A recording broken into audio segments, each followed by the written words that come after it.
points all around. Yes. All right. Coming from the spokesman of the opposition. Well, Adele, it seems like the president, former President Estrada has already arrived here in San Juan. We're looking at live pictures right now. He's getting ready to make his speech that everybody has been waiting for. It took him longer, I think, than expected. It's been about an hour and a half since he left Tanay. And we see his son, J.D. Ejercito, the mayor of San Juan, by his side. And let's listen in. Tahimik lang po. Mga kaubayan.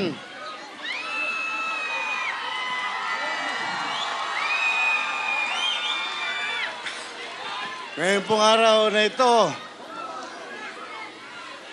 ay ginawad sa akin ng pamahalaan ang full pardon.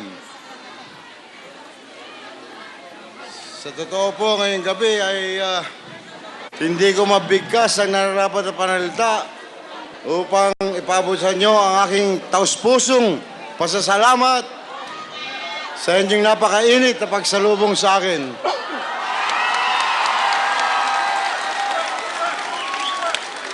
6 na taon po at 6 na buwan ako'y nakakulong at sa mga panahong yan, nakapag-isip ako na higit akong makakatulong sa inyo.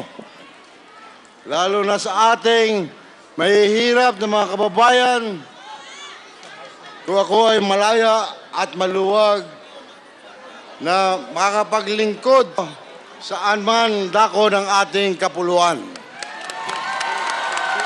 Sir, tawagan niyo daw po si Consuelo po daw. Sabi ni Madilag.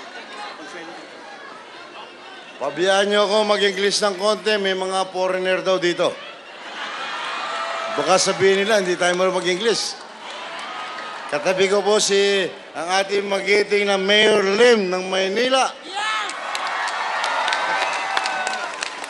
At ang ating pong mahal na Congressman, Ronnie Zamora. Siyempre, ang aking mahal na anak, JB. At andito rin ang aking pamangkin, Mayor ng Pagsangan, Laguna, si Ejercito. Andito rin yung mga Vice Mayor, Konsyal, at lahat po ng mga opisyalis ng lungsod ng San Juan. And I've taken this decision in the interest of a higher and noble cause, purpose of dedicating my remaining years in the unconditional service to our people.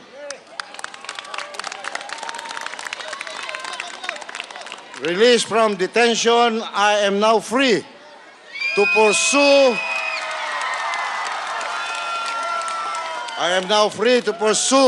my pro-poor programs that I have initiated and would like now to strengthen, ranging from livelihood program and projects to scholarship programs. Nais ko pong tuparin ang panatang aking binitawan noon pa man sa masang Pilipino na susuklian ko ng paglilingkod at kanilang patuloy na pagtitiwala sa akin.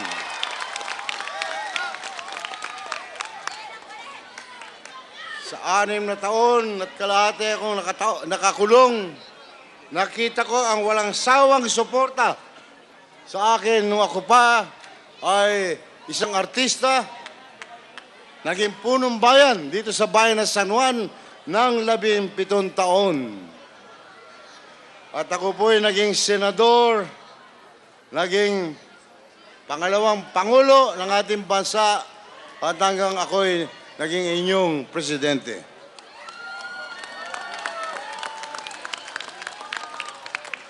At hanggang naging detainee. Patuloy po ako naninindigan ng kung magkakaroon man ako ng pagkakamali, pagkukulang sa aking panunungkulan, hindi kailanman kasama dito ang pagnanakaw o pagwawaldas ng kabanang bayan.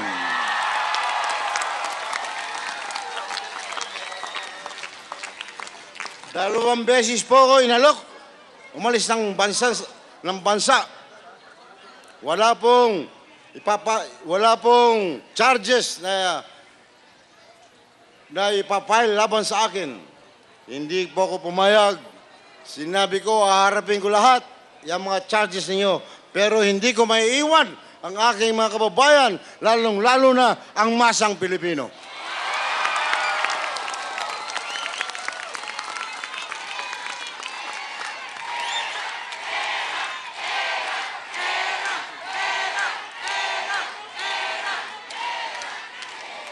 Teka muna, hindi naman ako kakandidato. I may have committed mistakes in my career as a public servant, but I assure you that corruption is never one of them. Matibay ang aking paniniwala na sa hinaharap may magagawa ng masusing pag-aaral ang aking plunder case. At sang-ayon sa paniniwala na nakakarami ng ating mga kababayan, ako'y pinapawalan sala. Tama na sa akin yun, kahit na i-convict nila ako, pero ang taong bayan ay pinawalan sala na ako. Mas mahalaga sa akin ang puso't damdamin ng sambayan ng Pilipino. The verdict of our people and of history is far more important to me than any courts of this land. Naintindihan niyo ba yun?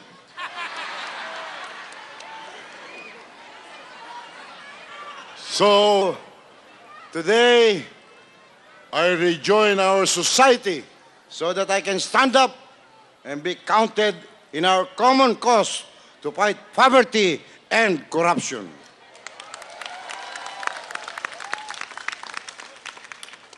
To uphold the aspirations of good governance and a better life for our people, we must unite as a nation for the common good of the Filipino people.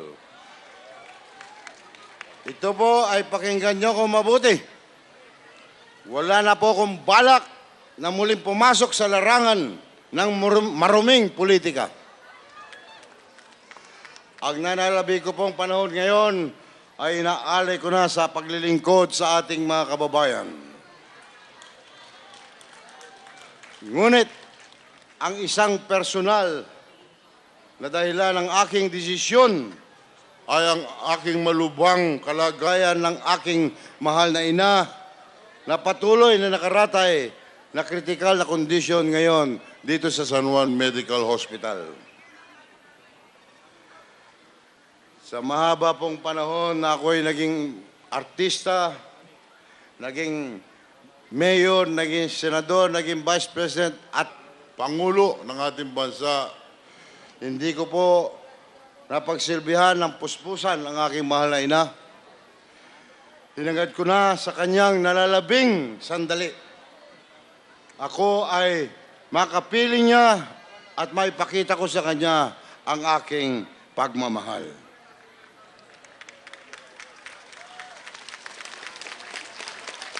Kaya po sa pagkakataong ito, malugod ako nagpapasalamat sa inyong lahat, sa inyong patuloy na suporta, sa inyong patuloy na malasakit, sa inyong patuloy na pagdamay sa akin at sa inyong pagtuloy ay hindi napuputol. Kaya po umasa kayo ng iba yung pagsisikap at pagtulong ko na maibalik kayo sa lalong madaling panahon na maiahon ang masang Pilipino sa kalagayan ngayon ng ating mga kababayan. Kaya po, inuulit ko ngayong gabi ay hindi ko po mabigkas ang nararapat na panalita upang pasalamatan kayo sa patuloy niyong panalangin, suporta sa akin. At bago po ako magtapos, siyempre papasalamatan ko po yung ating Pangulong Gloria Macapagal Arroyo sa kanyang pagbibigay sa akin ng executive clemency. Kung hindi niya ako binigyan ng executive clemency, hindi niyo ako kaharap ngayong gabi. Kaya pasalamatan po natin siya, palakpakan po natin. Hindi na po ako magtatagal, palagay ko, nasabi ko na lahat. At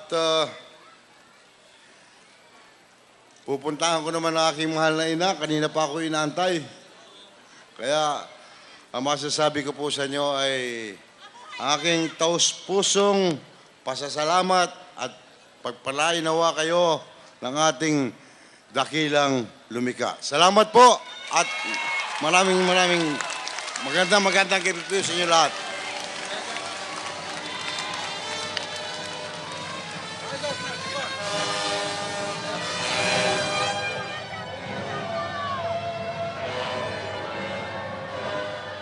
That was former President Estrada addressing the crowd there in San Juan City Hall, who you said, Adele, was waiting since 1 p.m.? Yes, I actually was there because I was hoping to miss the traffic. But when I found out that he was arriving about 7 or 8, I decided to go back to my office to work. So. Well, you didn't miss a thing. Of course, you know, not only the crowd in San Juan was waiting for this address, I think Yes. the whole country was actually Definitely. waiting to hear just how presidential still he sounded. Didn't you Yes, notice? yes, and you can really sense that a weight has been lifted. And you see the humor. It's also sincere. He's really so happy to be granted the second chance. All right. Well, we just had enough time to see that. Now we're out of time here. But we will take a short break and we'll see what else we can get out of this little time we have with Prime News. We'll be back. You're tuned in on the ABS-CBN News Channel for your daily dose of news. Thanks to Coffee Mate Flavors, coffee's perfect name.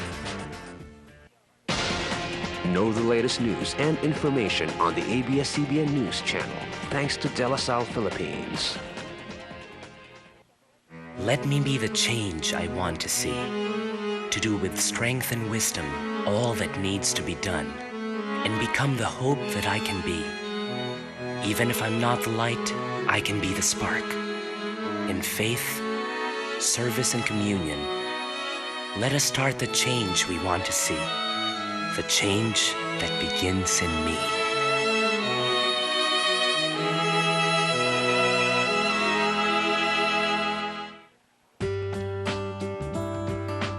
Start off your day or wrap up your evening with the latest news from ANC. And a cup of coffee with new Coffee Mate French Vanilla. Romance your taste.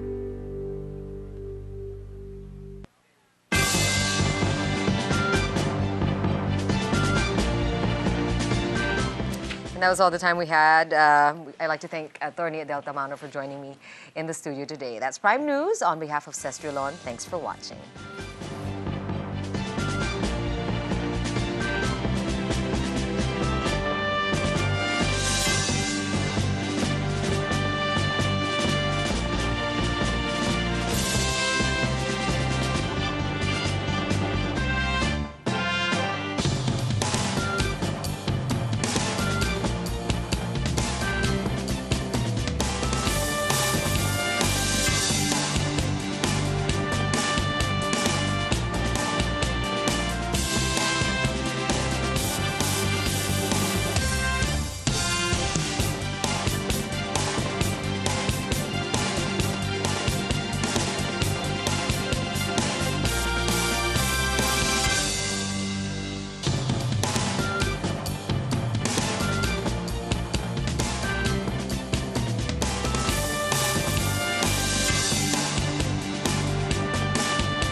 Sa barangay simulan ang malinis na pamahalaan. Kabataan, ipakita ang tapat na halalan. Sa darating na barangay at SK Halalan, ipaglaban ang malinis na gobyerno. Ipatrol ang mga pandaraya. Type, i-report, space, name, comma, address, comma, reklamo at isend sa 2366. Boto mo, ipatrol mo. Kabataan, pasikatin ang liwanag ng pagbabago. Boto mo, ipatrol mo.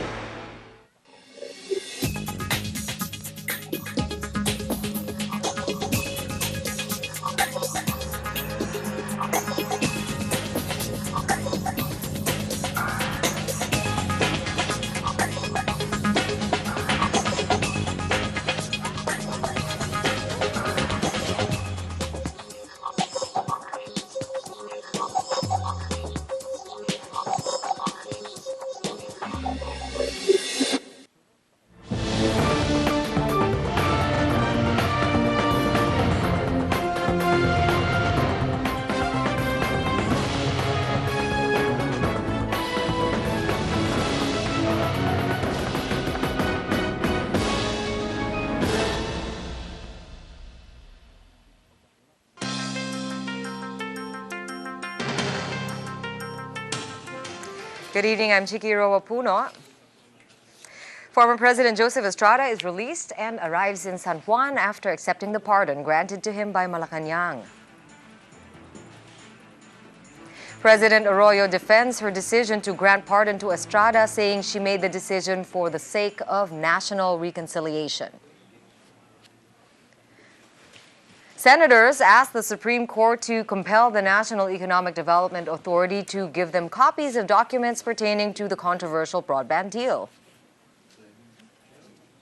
And the Department of Education guarantees the safety and compensation of teachers who will serve as poll officers on Monday's barangay and Sangguniang Kabataan elections. That's the latest. I'm Chikiro Wapuno. The news continues here on ANC. Thanks for watching.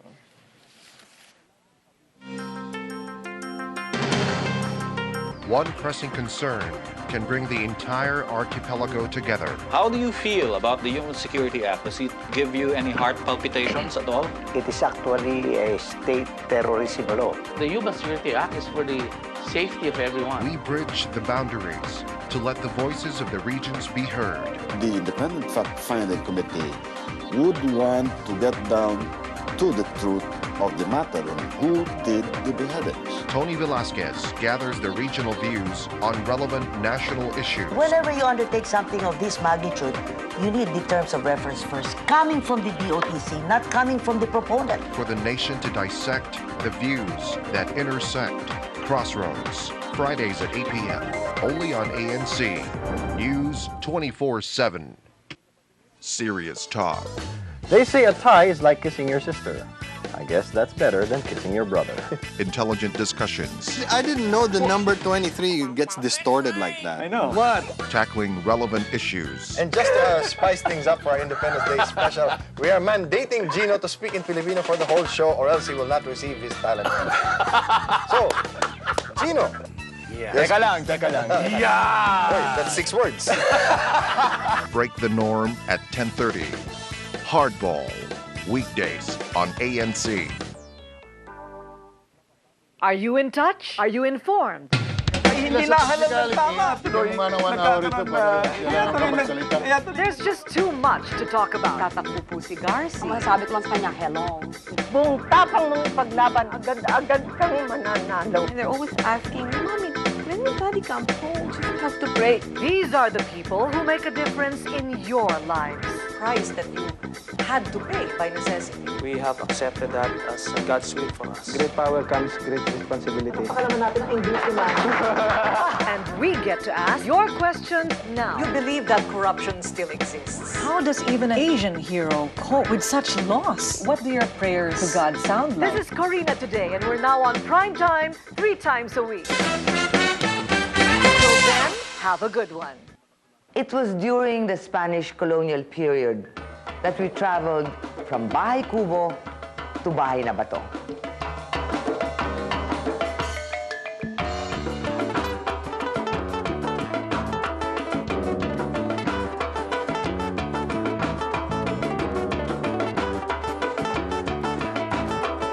I'm Susan Calo Medina.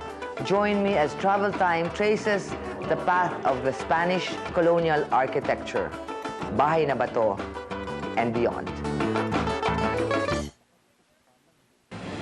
By midday, stories have moved forward, creating issues and topics to be discussed. Dateline Philippines provides the information you need when you need your news to be current. News as it progresses, as it develops. On Dateline Philippines, daily at 12 noon on ANC. News 24/7. CNBC and ANC set a meeting with Asia's biggest business leaders. Listen in as they share their experiences on how to successfully run a company in the world's most populated region. Competition. Competition is not a threat. If you are not ready to deal with competition, you shouldn't be in business.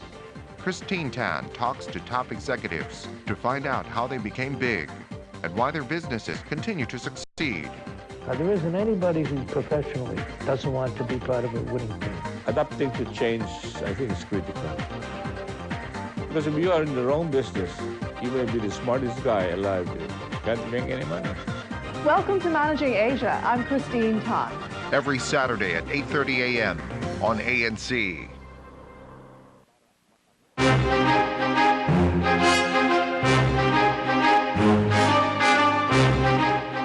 Moral renewal, the solution to a so-called morally bankrupt government. Is a solution needed? And can it be trusted to work? Especially when one of the president's erstwhile allies is the one pushing for it. From the ANC studios in Manila, this is Crossroads with Tony Velasquez.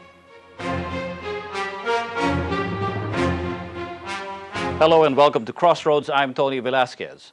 By granting a pardon to convicted former President Estrada, President Arroyo appears to be displaying her moral ascendancy over her predecessor who was found guilty of plunder. Critics of the president would probably be quick to dispute this, but what's really surprising is that one of her allies, House Speaker Jose de Venecia, is the one calling for a moral revolution from within the administration, somehow implying that the Arroyo government needs some moral cleansing of its own. De Venecia wants to see this moral renewal take shape in the next 100 days. It's a challenge that he's hurled in the wake of several allegations, one made by his son, Joey De Venecia, that the first couple allegedly knew about bribes being offered in the National Broadband Network project, and another allegation by a priest-turned Pampanga governor that bribes may have been given to local officials in Malacanang. The call by De Venecia is not new, but by renewing it at this time when President Arroyo is beleaguered by controversies, can he force a morality change on Malacanang or on the political system in general? At the crossroads of this issue, our guests here in the ANC studio, and probably for the first time on Crossroads, House Speaker Jose de Venecia, and later will be joined by Bishop Ephraim Tendero, the National Director of the Philippine Council of Evangelical Churches, Mr. Vince Lasatin, the Executive Director of Transparency and Accountability Network, and Dr. Noel Morada, the Chair of the UP Political Science Department. Speaker de Venecia, it's a privilege to have you for the first time on my show. Thank you, Tony. I'm honored and privileged to be invited by you. My first appearance in your TV program. All right. Which is highly respected and quite popular, I must say. Thank you for the superlatives, Mr. Speaker. And if I can also return that compliment back at you, your call for moral renewal. All right. Coming at this time when President Arroyo has just given President Estrada executive clemency. Somehow, to other people, it's sending the message that immorality also pays because you can get away with it if you get an executive pardon. Is that something you think is wrong with what happened with President Estrada? Well, not really, Tony, because President Estrada already paid for it by serving under detention for more than 6.5 years. Under house arrest, under hospital arrest, under actual detention in prison, and then eventually again for a longer period under house arrest. Yung dalawang president ng South Korea went to prison only for 2 years. But President Estrada, at the age of 70, underwent detention for 6.5 years.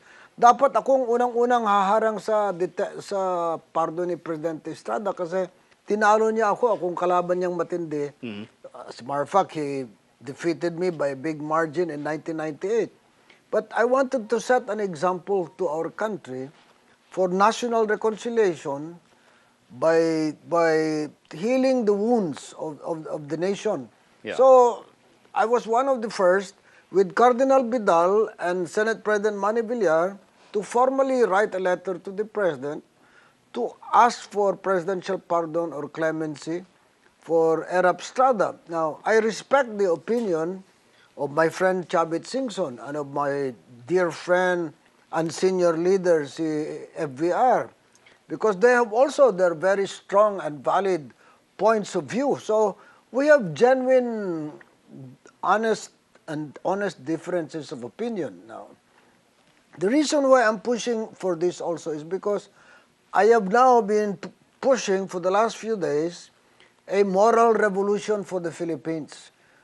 And President Arroyo and I have joined forces to promote this, our joint vision for a joint declaration for a moral revolution so that President Arroyo can do a Lee Kuan Yew and cleanse Philippine society, cleanse the government, and transform the Philippines, because there's bribery everywhere, corruption everywhere.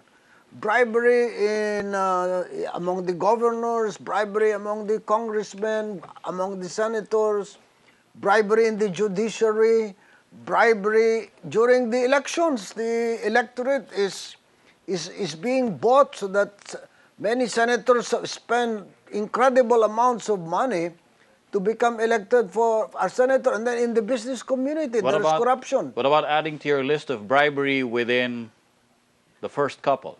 Is that something that you believe in? That there was bribery being attempted and being given to the first gentleman? Well, if you are referring to the testimony of my son, yes, my son did not accuse of the first gentleman of wrongdoing. He said, and he quotes the first gentleman of saying, "Back off."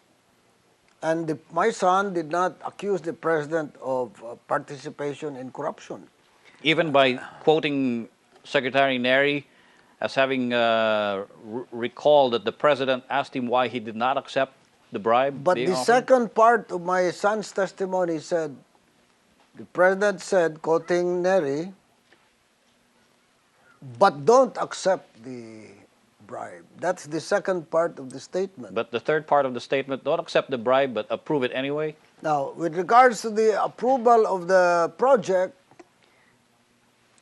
I am in disagreement with the president because I was fighting for a build, operate, transfer formula. Parang there is no loan, no government guarantee, no government expense, no government subsidy, no sovereign risk.